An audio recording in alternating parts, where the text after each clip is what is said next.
wabarakatuh. Terima kasih kehadirannya untuk teman-teman semua, para guru. Saya di sini bertindak sebagai pemateri akan menyampaikan materi terkait dengan lesson study, di mana lesson study itu adalah salah satu inovasi pembelajaran pada abad 21 gitu. Karena kan kita untuk saat ini kurikulum itu sudah mengikuti ya, ada yang namanya kurikulum Merdeka Belajar atau kurikulum prototipe. Nah, berangkat dari sana saya akan mulai memaparkan tentang salah satu kompetensi pedagogik yang memang harus kita kuasai di abad 21 ini gitu. Sebelumnya terima kasih untuk teman-teman semua atas partisipasinya yang sudah hadir untuk mengikuti kegiatan seminar ini. Baik, untuk mengefisienkan waktu, kita mulai saja dengan membaca basmalah. Bismillahirrahmanirrahim. Saya akan mulai pendahuluannya itu kurang lebih mengambil latar belakang 20 tahun yang lalu. Jepang itu telah dikembangkan suatu cara sistematis yang dimaksudkan untuk meningkatkan suatu kualitas pembelajaran. Nah, kebiasaan tersebut tergambar dari contohnya salah seorang guru yang mempunyai inovasi pembelajaran seperti strategi, metode, media, atau sumber belajar yang baru.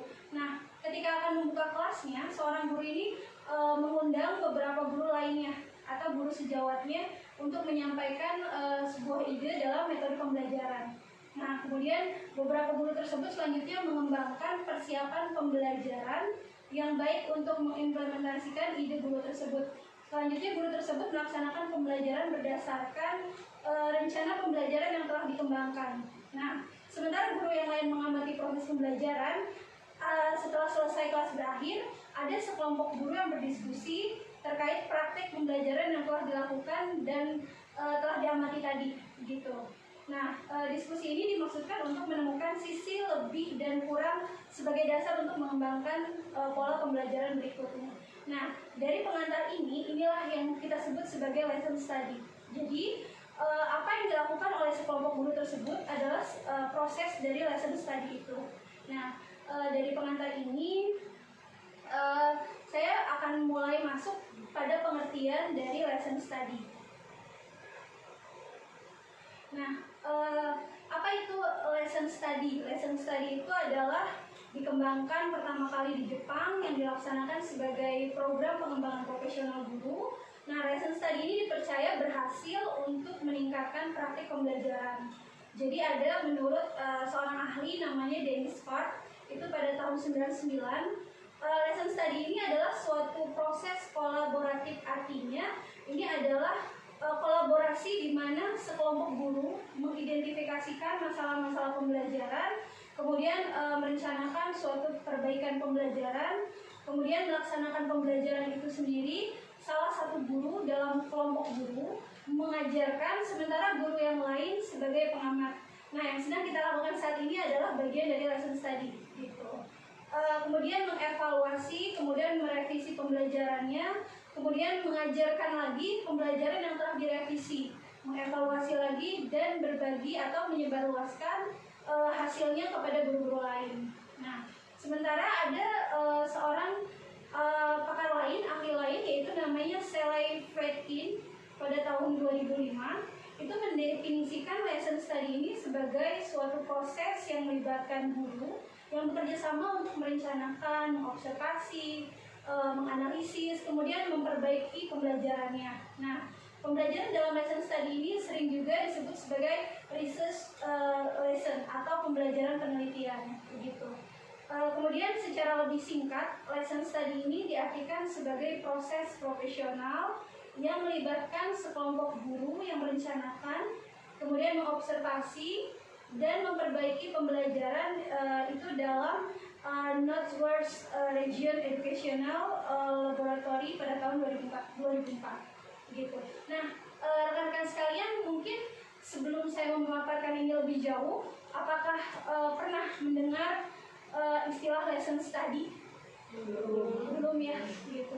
Kalau untuk jenjang kurikulum pada 2013 mungkin sudah mulai diperkenalkan, tapi memang kita mempopulerkan lagi ketika ada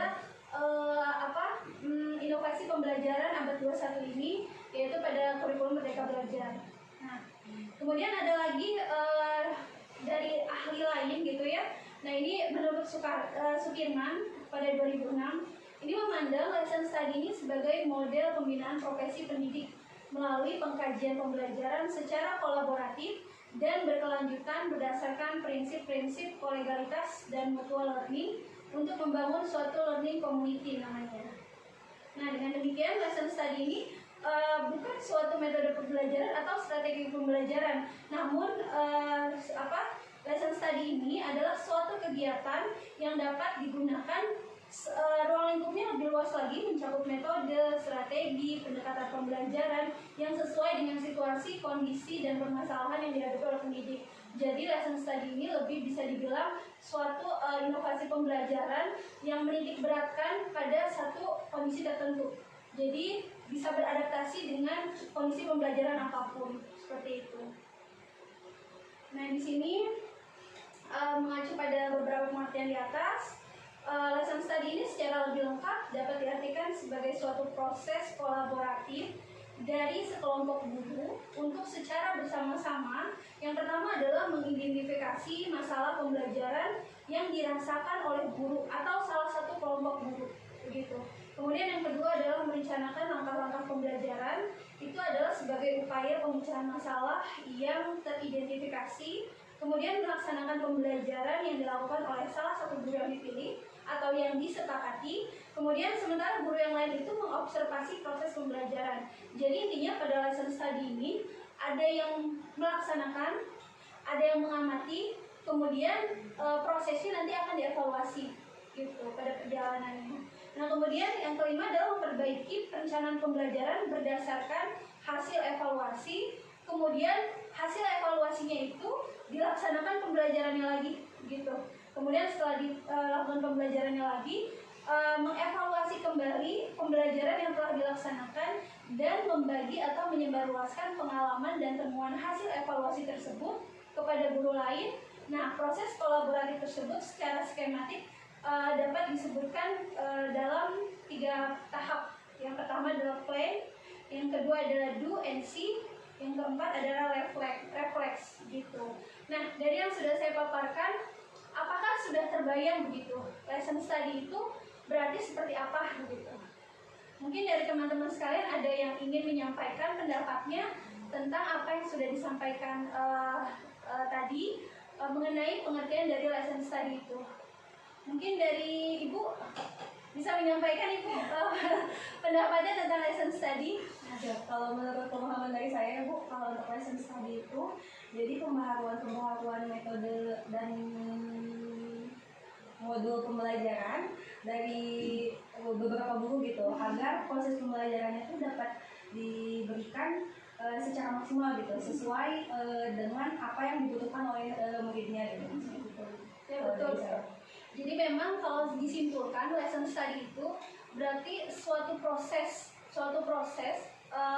pembelajaran, inovasi pembelajaran yang pertama kali itu dicobakannya bukan terhadap murid tetapi terhadap guru gitu.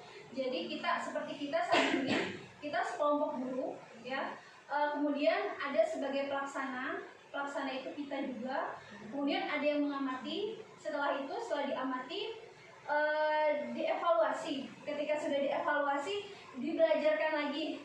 Kita ambil pengalaman dari pengalaman yang pertama, kemudian pengalaman yang kedua dievaluasi lagi. Nah, ketika pengalaman yang kedua sudah dievaluasi, kita akan mendapatkan suatu pengalaman pembelajaran. Nah, pengalaman pembelajaran itulah yang akan jadi produk kolaboratif yang nantinya akan disebarluaskan sebagai satu inovasi yang baru. Jadi mungkin dituntut untuk setiap butuh kreatif ya. Nah, betul sekali Ibu. Jadi memang kolaboratif itu jadi satu kunci untuk di inovasi pembelajaran di abad 21 ini, khususnya dalam kurikulum prototipe atau kurikulum Merdeka Belajar gitu. Sampai di sini saya mungkin ingin bertanya dulu, ada yang ingin bertanya begitu? Apakah sudah jelas pemaparannya? Sudah jelas. Baik, selanjutnya saya akan masuk pada manfaat dari lesson study itu gitu. Jadi lesson study ini tadi kan sudah kita uraikan masalah pengertiannya. Kita sekarang masuk kepada manfaat dari lesson study itu sendiri, yaitu memberikan banyak hal yang menurut para peneliti itu dianggap efektif dalam mengubah praktik mengajar guru, seperti dalam penggunaan materi pembelajaran yang konkret untuk memfokuskan pada permasalahan agar lebih bermakna, mengambil konteks pembelajaran dan pengalaman guru yang eksplisit, dan juga memberikan dukungan pada guru dalam hubungan sejawat. Artinya lesson study ini manfaatnya ternyata bukan hanya untuk pembelajaran kepada siswa, tapi ternyata yang paling utama adalah kita lihat dari pemaparan yang tadi adalah untuk memberi dukungan pada guru dalam hubungan sejawat. Artinya kita saling mendukung sesama pengajar begitu. Nah, kemudian dengan kata lain, lesson study ini memberikan banyak kesempatan kepada para guru untuk membuat untuk membuat ide-ide pendidikan dalam praktik mengajar mereka. Nah, untuk mengubah juga cara pandang atau perspektif mereka tentang pembelajaran itu sendiri. Dan kemudian untuk belajar mengamati praktik mengajar mereka dari perspektif siswa. Jadi yang diambil itu tidak selalu perspektif guru, tapi perspektif siswa juga. Artinya seorang guru itu tidak melulu harus merasa benar, karena memang kita harus bisa mengevaluasi dari yang kita ajarkan juga, yaitu siswa gitu. Nah, kemudian dalam lesson study juga kita melihat apa yang terjadi dalam pembelajaran itu lebih objektif, dan itu membuat kita memahami ide-ide penting tanpa harus lebih memperhatikan isu-isu lain dalam kelas kita. Itu menurut Murata dan Takashi pada tahun 2002. Nah, ini ada lagi menurut ahli bernama Lewis Akihito Takashi, itu tahun 2006. Lesson study ini mempromosikan dan mengelola kerja kolaboratif antar guru dengan memberikan dukungan dan intervensi sistematik. Selama lesson study, para guru berkolaborasi untuk yang pertama adalah merumuskan tujuan-tujuan jangka panjang untuk pengembangan dan belajar siswa. Artinya di sini ada yang namanya plan, atau plan itu artinya perencanaan begitu. Nah, yang kedua itu masih dalam plan juga, yaitu merencanakan dan melaksanakan. Nah, ketika ada kata melaksanakan, sudah pasti di situ ada yang namanya do atau melakukan gitu. Berarti ada plan, ada do, melaksanakan pembelajaran yang berdasar pada penelitian dan observasi untuk mengaplikasikan tujuan-tujuan jangka panjang ke dalam praktek-praktek kelas untuk isi-isi akademik khusus. Kemudian mengobservasi secara hati-hati tingkat belajar siswa, keterlibatan mereka dan perilaku mereka selama pembelajaran. Yang kemudian adalah melaksanakan diskusi setelah pembelajaran bersama kelompok kolaboratif mereka untuk mendiskusikan dan merevisi pembelajaran yang sesuai. Jadi yang pertama tadi kita sudah untuk skemanya itu adalah perencanaan atau plan. Yang kedua adalah do and see, pelaksanaan, dan yang keempatnya adalah refleks atau evaluasi gitu. Itu dari segi manfaat. Nah, sebelum saya lanjut ke materi selanjutnya, apakah ada yang ingin ditanyakan lagi? Jadi sudah dipaparkan tentang pengertian, kemudian sudah dipaparkan juga tentang manfaatnya. Nah, sekarang kita masuk kepada actionnya atau pelaksanaannya, yaitu bagaimana untuk memulai inovasi pembelajaran, kompetensi pedagogik pada lesson study ini. Secara umum itu terdapat 3 langkah yang tadi sudah saya bahas secara umum di awal, yaitu pertama adalah tahap perencanaan, kedua adalah tahap pelaksanaan atau plan, yang ketiga adalah tahap refleksi atau see. Nah, berikut diuraikan langkah-langkah yang dimaksud itu. Yang pertama dari tahap perencanaan, itu pertama adalah langkah pertama itu untuk memulai lesson study itu adalah pembentukan kelompok atau tim lesson study. Jadi kita membuat tim dulu gitu. Jadi guru-guru membuat satu tim gitu. Nah, kelompok ini dapat dibentuk di tingkat sekolah, di tingkat wilayah, atau tingkat yang lebih luas sesuai dengan keperluan dan kemungkinan keterlaksanaannya gitu. Nah, heterogenitas anggota kelompok itu perlu dipertimbangkan juga dalam pembentukan kelompok lesson study, yaitu keanggotaan yang beragam dari segi usia, latar belakang pendidikan, kemudian pengalaman mengajar. Itu akan lebih memperkaya tim dan memungkinkan anggota kelompok saling memperoleh keuntungan karena terjadinya proses saling belajar antar anggota kelompok. Nah, anggota kelompok lesson study ini adalah diantaranya satu tim itu terdiri dari 5 atau 6 guru, kepala sekolah, dan pakar perguruan tinggi. Jadi memang yang sudah kita lakukan saat ini adalah sudah idealnya seperti itu. Kemudian pembentukan kelompok lesson study ini dapat juga diprakarsai oleh kepala sekolah, dinas pendidikan, atau pakar dari perguruan tinggi yang memandang perlunya peningkatan kualitas pembelajaran melalui lesson study. Kemudian pembentukan kelompok lesson study juga dapat diprakarsai oleh salah seorang guru yang mempunyai masalah terkait pembelajaran yang telah dilakukan begitu. Kemudian pembentukan kelompok lesson study ini dimaksudkan sebagai upaya untuk memperbaiki pembelajaran tersebut. Kemudian masalah tersebut perlu diidentifikasi dengan jelas untuk memudahkan pemecahannya. Nah, masalah-masalah tersebut itu diantaranya terkait dengan aktivitas siswa, hasil belajar siswa, respon siswa terhadap kegiatan pembelajaran, dan sebagainya begitu. Nah, masalah-masalah yang terdaftar tersebut kemudian akan diseleksi dan diurutkan berdasarkan skala prioritas. Dalam mengatasinya kemudian secara bersama-sama dicarikan solusi untuk mengatasi masalah tersebut. Nah, seorang guru yang mempunyai metode, strategi, atau media pembelajaran baru yang dimungkinkan dapat meningkatkan suatu kualitas pembelajaran dapat juga memprakarsai terbentuknya kelompok lesson study. Jadi memang lesson study ini bisa dibilang memang kolaboratif sekali karena memang tidak terbatas. Jadi tidak harus kepala sekolah, tidak harus guru begitu, tapi memang yang memang mempunyai kapasitas di situ untuk memulai atau memprakarsai suatu inovasi pembelajaran. Nah, di sini pembentukan kelompok itu dimaksudkan untuk mendukung implementasi ide guru tersebut. Jadi misalnya Bu Fia memiliki suatu ide tentang pembaharuan pembelajaran atau tentang cara inovasi pembelajaran dalam kelas begitu ya, atau tentang strategi pembelajaran atau tentang metode pembelajaran. Nah, Bu Fia mempunyai ide, Bu Fia berarti bisa memprakarsai adanya lesson study dan itu bisa dilaksanakan terhadap teman satu timnya sesama guru. Di situ bisa juga ada kepala sekolah untuk sebagai yang mengamati begitu.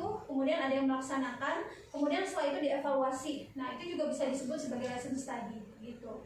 Nah, setelah kelompok itu terbentuk gitu ya, selanjutnya perlu dipersiapkan yang namanya perangkat pembelajaran. Jadi perangkat pembelajaran ini akan digunakan itu seperti apa? Perangkat pembelajaran itu dimaksud diantaranya adalah silabus, rencana pembelajaran, lembar kerja siswa, buku siswa, dan buku guru. Jadi alat-alat media pembelajaran semua bisa dijadikan suatu perangkat gitu. Kemudian perlu juga disiapkan yang namanya instrumen penelitian. Nah, itu sebagai nanti bahan evaluasi, observasi dan evaluasi, kemudian yang digunakan untuk mengambil data untuk kepentingan penelitian atau sebagai dasar untuk melakukan suatu refleksi, gitu. Nah, instrumen penelitian tersebut diantaranya adalah lembar observasi kegiatan pembelajaran, kemudian angket tanggapan siswa, dan tes hasil belajar jika dianggap perlu. Perangkat pembelajaran dan instrumen penelitian ini disusun bersama-sama oleh anggota kelompok tim, yaitu kalau misalnya guru berarti tim guru sejawatnya, kemudian nanti dievaluasi oleh kepala sekolah begitu. Nah, pembagian tugas itu perlu dilakukan demi efisiensi dari pembagian tugas tersebut begitu. Nah, perangkat pendukung lainnya yang perlu disiapkan jika memungkinkan adalah kamera video yang digunakan untuk mendokumentasikan pelaksanaan pembelajaran. Kemudian pendokumentasian ini lebih dimaksudkan untuk mempermudah pelaksanaan refleksi. Selain itu juga dapat menyebarluaskan hasil dari lesson study gitu. Nah, rencana pembelajaran perlu disusun secermat dan sejelas mungkin agar mempermudah guru model yang akan mengimplementasikannya. Dalam hal ini rencana pembelajaran atau RP yang sering kita sebut itu diartikan sebagai rencana kegiatan guru yang berisi skenario pembelajaran tahap demi tahap mengenai hal-hal yang akan dilakukan guru bersama siswa terkait topik atau pokok bahasan yang akan dipelajari demi mencapai suatu kompetensi dasar yang telah ditentukan. Nah, rencana pembelajaran ini tidak diartikan sebagai laporan yang harus disusun dan dilaporkan kepada sekolah atau pihak lain melainkan sebagai rencana individual guru yang memuat langkah-langkah pembelajaran yang akan dilaksanakan di kelas. Jadi intinya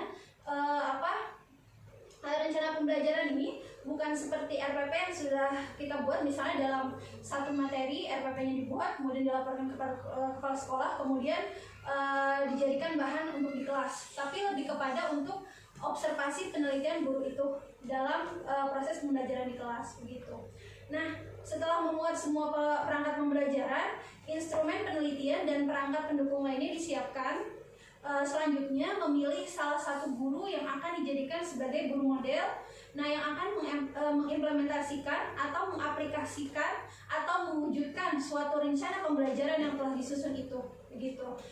Selain itu perlu juga dipilih kelas yang akan dijadikan tempat sebagai tempat untuk mengimplementasikannya, begitu. Nah, perlu dicatat di sini bahwa kelas yang dipilih tidak harus sama dengan kelas yang biasanya diajar oleh guru model itu tersebut, begitu.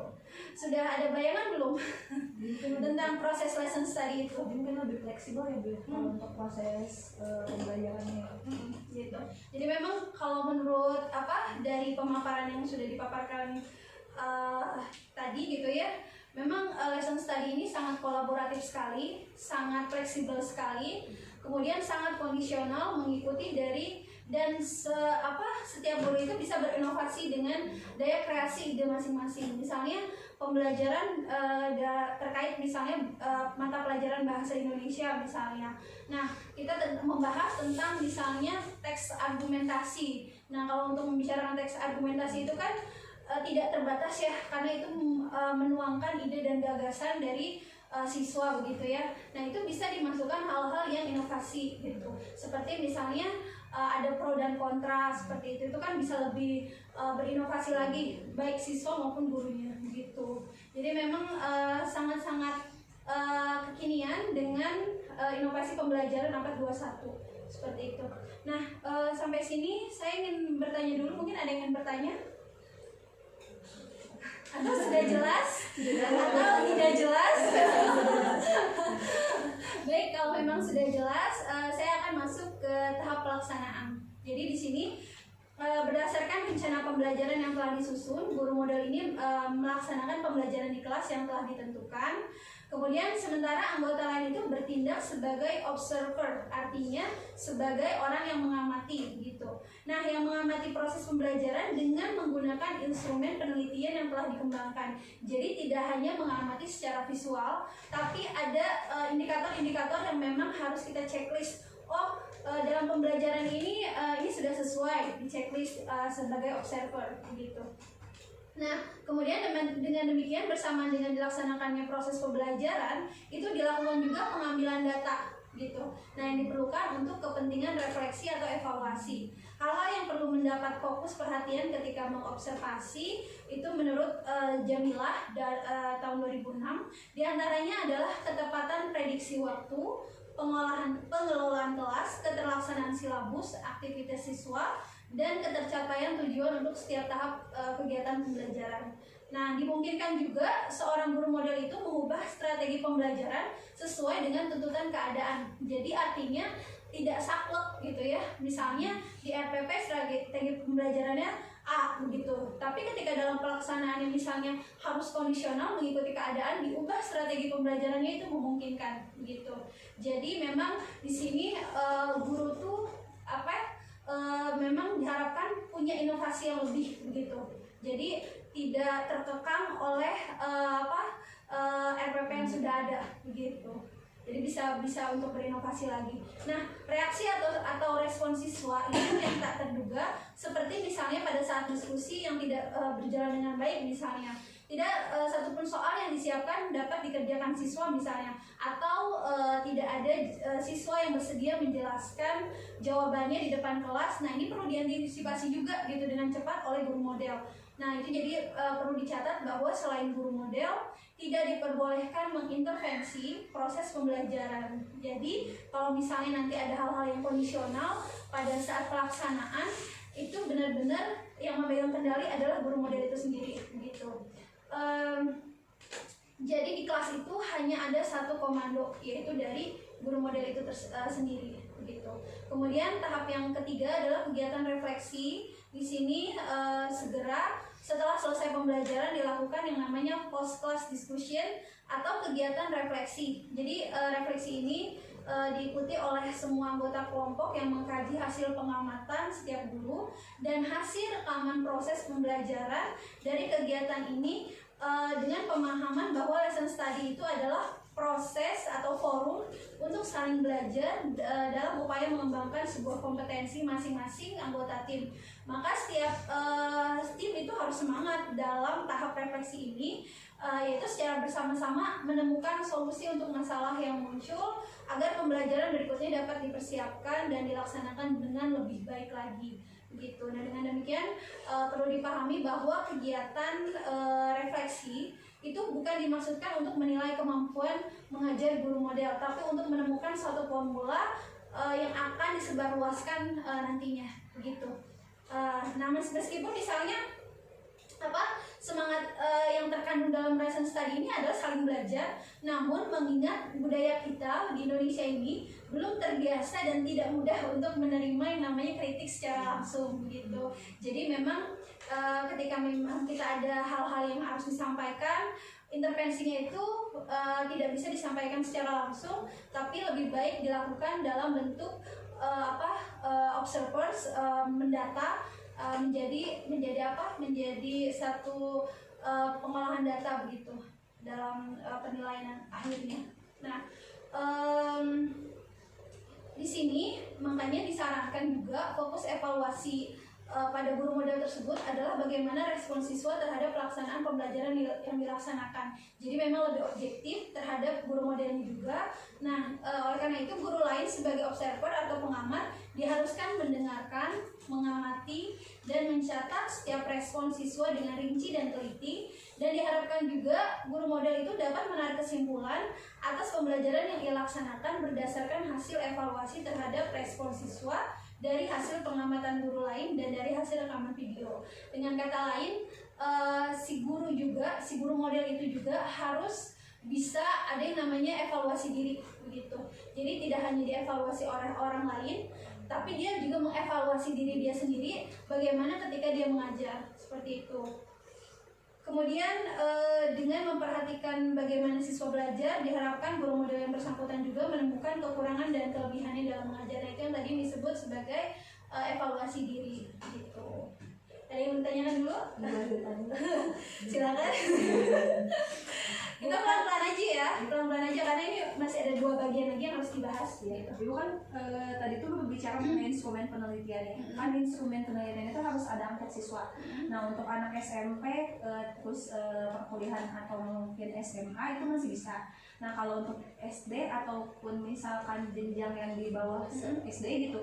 Nah, untuk angket siswanya apakah mungkin akan agak sulit ya untuk diberikan ke siswa. Nah, itu ada baiknya apakah di angketnya itu diisi oleh kita, oleh guru yang guru apa sih namanya? Yang observer, atau misalkan dibagikan ke orang lain gitu. Tapi mungkin kan dari dibagikan seperti itu kan ada kelemahan juga ya Bu ya. Dari kejujuran ya, itu bagaimana ini? Kalau menurut saya dalam angket berarti instrumennya ya, berarti mungkin lebih kepada ini sih, lebih kepada kalau itu mah kan yang angket itu untuk masalah kognitif ya, gitu ya. Kalau untuk misalnya jenjangnya kita sebut saja misalnya jenjang SD begitu ya. Kalau untuk jenjang SD itu kan sebenarnya udah bisa ya untuk untuk diobservasi masalah kognitif begitu. Tapi mungkin akan lebih objektif lagi ketika dibagikan itu kan tidak mungkin anak SD menjawab angket tersebut begitu. Jadi mau tidak mau kita perlu perantara atau bisa jadi dari orang tua betul seperti tadi. Tapi itu masih ada kekurangan karena dikhawatirkan tidak objektif begitu. Nah mungkin itu bisa dijadikan 2 gitu. Jadi bisa dari gurunya mengevaluasi, orang tua pun diminta. Nah nanti kita ambil titik tengahnya begitu. Jadi misalnya guru mengevaluasi ketika di kelas gitu ya dari angket itu tersebut. Jadi dia bukan sebagai angket, dia sebagai evaluasi secara afeksi. Kemudian kalau secara kognitif bisa dilihat dari nilai-nilai harian begitu. karena memang belum bisa kalau untuk anak SD atau TK PAUD begitu ya, kita berikan angket dia tidak mengerti gitu. Ya mungkin begitu. Mungkin ada yang lain yang ingin bertanya lagi? Oke, kita lanjut ya. Ada 2 bagian lagi di sini, yaitu kita masuk ke dalam tahap membagi temuan. Di sini temuan positif yang didapatkan selama kegiatan lesson study ini sebaiknya disebarluaskan atau di-sharing kepada guru lain agar dapat memperoleh manfaat yang sama. Nah, penyebarluasan ini dapat dilakukan melalui forum MGMP atau pertemuan guru di sekolah agar kemanfaatan dapat disebarluaskan dalam skala yang lebih luas lagi. Kemudian sharing juga dapat dilakukan melalui forum seminar seperti ini atau menuliskan dalam bentuk jurnal ilmiah gitu. Nah, kemudian ada tidak kendala dalam lesson study ini? Pasti ya, karena kan setiap hal itu pasti ada hal-hal yang bersifat kekurangan, kelemahan, atau keunggulan atau kelebihan begitu. Nah, sama dengan lesson study ini, jadi berbagai kendala yang mungkin dihadapi ketika mengimplementasikan inovasi pembelajaran lesson study ini, diantaranya adalah adanya persepsi yang keliru tentang lesson study itu sendiri, yaitu terkait dengan penyusunan jadwal, pendanaan, setting kelas, dan pendokumentasian. Nah, untuk menghindari adanya kesalahan persepsi tentang lesson study ini, pada tahap perencanaan itu perlu diadakan namanya penyamaan persepsi antar anggota kelompok bahwa lesson study itu lebih dimaksudkan untuk meningkatkan suatu kualitas pembelajaran dan bukan untuk menilai seorang guru begitu. Makanya nanti ada evaluasi terhadap guru model, ada juga nanti evaluasi diri dari guru model itu tersendiri terhadap pembelajaran yang dilakukan begitu. Nah, di sini menyusun jadwal baik untuk pertemuan koordinasi persiapan pelaksanaan lesson study itu sendiri maupun untuk melaksanakan refleksi dan menyusun temuan yang melibatkan 4-6 orang guru itu tidaklah mudah begitu. Nah, itulah sebabnya pelibatan kepala sekolah sejak awal perencanaan lesson study itu sangat penting. Tidak hanya untuk mendapatkan sebuah kemudahan dalam pengaturan jadwal, tetapi juga diharapkan kepala sekolah itu memberikan dukungannya dalam bentuk pendanaan untuk pelaksanaan setiap kegiatan dalam lesson study. Nah, kesepakatan tentang jadwal, pendanaan, dan aturan main gitu ya, dari awal akan menghindari masalah yang tidak diinginkan. Jadi memang tidak semua guru memiliki persepsi yang sama tentang lesson study ini begitu. Makanya kita diharapkan sebagai guru-guru di dalam inovasi pembelajaran abad 21 ini diharapkan punya keterbukaan atau open minded istilahnya gitu dari pembelajaran yang sudah ada. Nah, itu mungkin ya sudah dijelaskan ya dari awal tentang pengertian, kemudian tentang tahapan-tahapan, kemudian tentang langkah-langkah, kemudian tentang manfaat, kemudian yang terakhir adalah tentang kekurangannya. Nah, kita akan masuk ke dalam bagian penutup, di mana dari memperhatikan segala hal yang sudah disampaikan tadi melalui kegiatan diskusi juga tadi sudah kita lakukan. Nah, ini baik sewaktu penyamaan persepsi tentang lesson study, penentuan materi pokok, pemilihan metode dan media, maupun dalam tahap refleksi. Setiap guru anggota tim memang harus belajar menyampaikan pendapat, dan itu memang menjadi tuntutan dari pembelajaran inovasi pembelajaran di abad 21 itu sendiri gitu. Karena tidak hanya murid yang diharapkan untuk aktif, tapi lebih daripada itu gurunya harus lebih lagi gitu.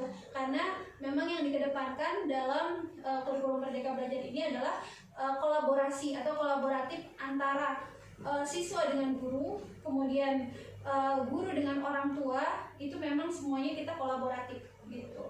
Jadi memang semuanya harus berperan, baik orang tua, guru maupun siswa begitu.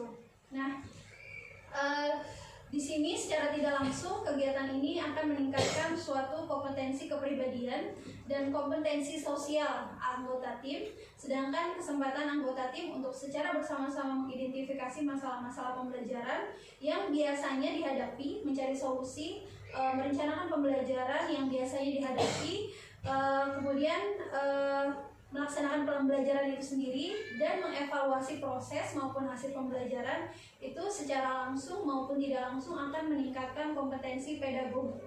Nah, kompetensi pedagogik itu adalah kompetensi dalam cara kita mengajar begitu, dan kompetensi profesional para guru sebagai anggota tim gitu.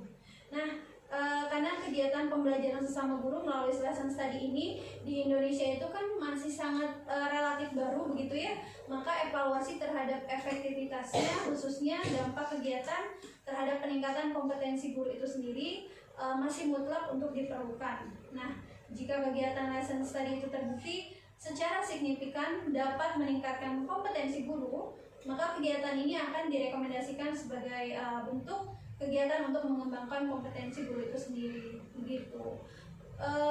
Mungkin ada yang ingin ditanyakan dulu sebelum saya akhiri? Cukup ya? Apa cukup jelas pemaparannya? Baik, teman-teman semua, para guru,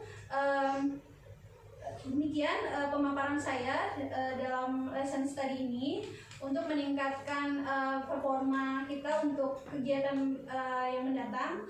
Nanti mungkin akan dibagikan lembar tanggapan begitu ya, feedback umpan balik dari teman-teman semua tentang kegiatan kita hari ini gitu. Atas perhatiannya saya ucapkan terima kasih kepada teman-teman semua atas kehadirannya, kemudian keterbukaannya dalam mencari ilmu yang baru. Semoga teman-teman semua dimudahkan dalam menjadi guru-guru abad 21 gitu. Terima kasih atas kehadirannya. Assalamualaikum warahmatullahi wabarakatuh.